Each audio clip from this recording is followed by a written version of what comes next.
Episode 46ல பார்த்தீங்கன்னா வந்து first அந்த அசிஸ்டண்ட்ட போய் மீட் பண்றாங்க. அதாவது நம்ம பாண்டியும், வெற்றியும். இது மாரி என் ஃப்ரெண்ட் வந்து சூப்பரா பாடுவாங்க.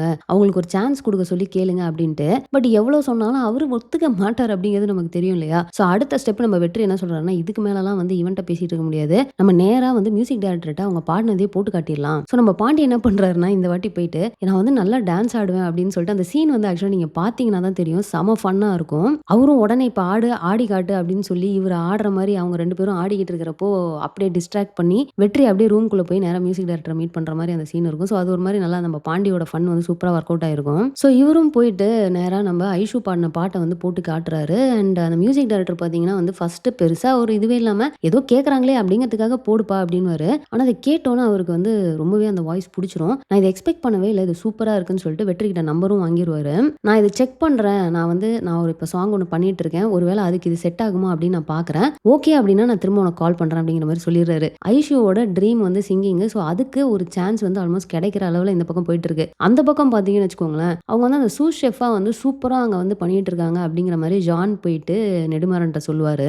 எல்லார்ட்ட வந்து நல்ல ஃபீட்பேக் வருது, டைமுக்கு ஃபுட்டு போகுது, எல்லாமே பர்ஃபெக்டா இருக்குது, ஐஷு வந்து சூப்பரா பாத்துக்கிறாங்க கிச்சனை அப்படின்ற மாதிரி சொல்லுவாரு. ஸோ அதை கேட்டு நம்ம நெடுமாறன் பயங்கர ஹாப்பி ஆயிட்டு வெளியே வந்துட்டு எல்லாரும் முன்னாடியுமே வந்து ஐஷுவை பாராட்டி, ஆனா அதோட சேர்த்து அவர் நெடுமாறன் இல்லையா, எல்லாம் பாராட்டி முடிச்சுட்டு அந்த சந்தோஷம் மண்டைக்கு ஏறதுக்கு முன்னாடியே இதெல்லாம் கேட்டு நமக்கு தலகணம் மட்டும் வந்துடக்கூடாது, ஃபோக்கஸ்டா இருக்கணும் அப்படிங்கிற மாதிரி சொல்லிட்டு போயிருவாரு. அண்ட் ஐஷுவும் பார்த்தீங்கன்னா அவங்க அப்பா சொன்னதுக்கு அப்புறமா ரொம்ப ஸ்ட்ரிக்டா வெற்றியை வந்து அவாய்ட் பண்ணிட்டு இருக்காங்க. எந்த அளவுக்கு அப்படின்னு பார்த்தீங்கன்னா, அங்க வந்து ஒரு அரேஞ்ச்மெண்ட் பண்ணணும் அப்படின்னு சொல்லிட்டு ரூம் சர்வீஸும் ஷெஃப்ஸ் எல்லாருமே வந்து ஒன்னா சேர்ந்து ஒர்க் பண்ற மாதிரி சுச்சுவேஷன் வருது. அப்ப ஐஷுவையும் வெற்றியும் ஜாயின் பண்ணி அதை பண்ண சொல்லி நம்ம உத்தமன் சொல்றப்போ, எனக்கு வேற யாராவது அனுப்புங்க ரூம் சர்வீஸ்ல இருந்து அப்படிங்கிற மாதிரி ஐஷு சொல்லிடுறாங்க. இல்லங்க வெற்றிக்கு தான் வந்து எல்லாமே தெரியும், நான் எல்லாமே எக்ஸ்பிளைன் பண்ணியிருக்கேன் அப்படின்னு சொல்றப்போ, இப்போ நான் வேலை பார்க்கணுமா வேணாமா அப்படின்ற மாதிரி ஐஷு சொன்னதுக்கு அப்புறம் வேற ஆப்ஷனே இல்ல அப்படின்னு சொல்லிட்டு இன்னொருத்தரை வந்து ரூம் சர்வீஸ்ல இருந்து ஐஷு கூட அனுப்புறாங்க.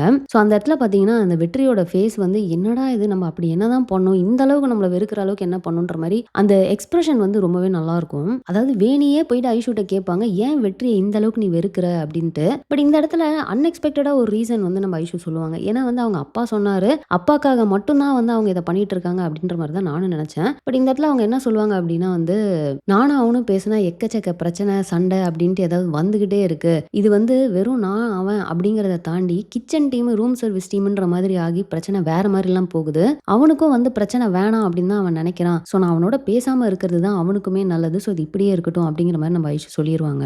நெக்ஸ்ட் பாத்தீங்கன்னா இந்த எபிசோட்ல நம்ம ரியாங்க ரொம்ப சோகமா வந்து உட்காந்துருக்காங்க. ராஜன் போயிட்டு என்னாச்சு, யாரையாவது மிஸ் பண்றியா அப்படின்னு கேட்பாரு.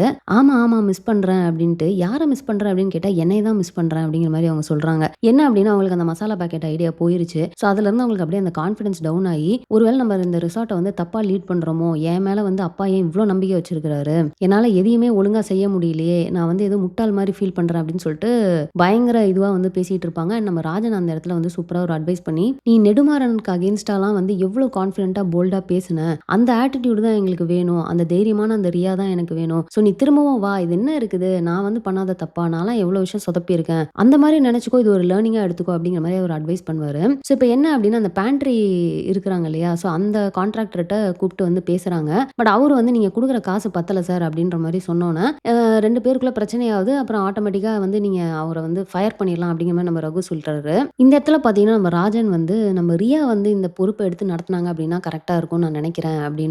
ஸோ மறுபடியும் ரியா வந்து நானா அப்படிங்கிற மாதிரி சொல்றப்போ அந்த இடத்துல திரும்ப ரகு பாத்தீங்கன்னா வந்து பயங்கரமா மோட்டிவேட் ஸ்பீச் எல்லாம் கொடுத்து ரியா வந்து ஒத்துக்க வச்சிருவாரு. பட் இதெல்லாம் தாண்டி ஒரு அல்டிமேட்டான ஒரு விஷயம் ஒன்று இருக்கும். இது நீங்க மேபி போன எபிசோட்லேயே கெஸ் பண்ணிருப்பீங்க, எனக்கு அப்பவே தோணிருச்சு. என்ன அப்படின்னு பாத்தீங்கன்னா இந்த பேண்ட்ரிக்கு நம்ம வெற்றியை போட்டுடலாம் அப்படிங்கிற மாதிரி நம்ம ரகு சொல்றாரு. எப்படி அப்படின்னு பாத்தீங்கன்னா இப்போ இந்த ஸ்நாக்ஸ் வந்து மார்னிங் அண்ட் ஈவினிங் மட்டும் தான், ஸோ அந்த டைம் வெற்றி இங்க இருக்கட்டும், மற்ற டைம்லாம் ரூம் சர்வீஸ்ல ஒர்க் பண்ணட்டும் அப்படின்னு சொல்லிட்டு சூப்பரா ஒரு மேட்டரை சொல்றாரு.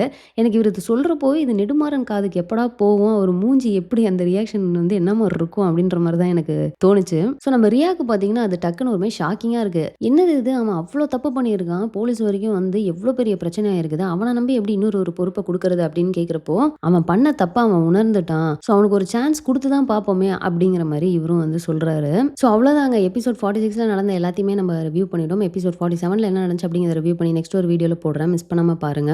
இந்த வீடியோ உங்களுக்கு பிடிச்சா லைக் பண்ணுங்க, உங்க ஃப்ரெண்ட்ஸ் எல்லாத்தையுமே ஷேர் பண்ணுங்க, மறக்காம சேனலை சப்ஸ்கிரைப் பண்ணி என்ன சப்போர்ட் பண்ணுங்க. தேங்க்ஸ் ஃபார் வாட்சிங், பை பை.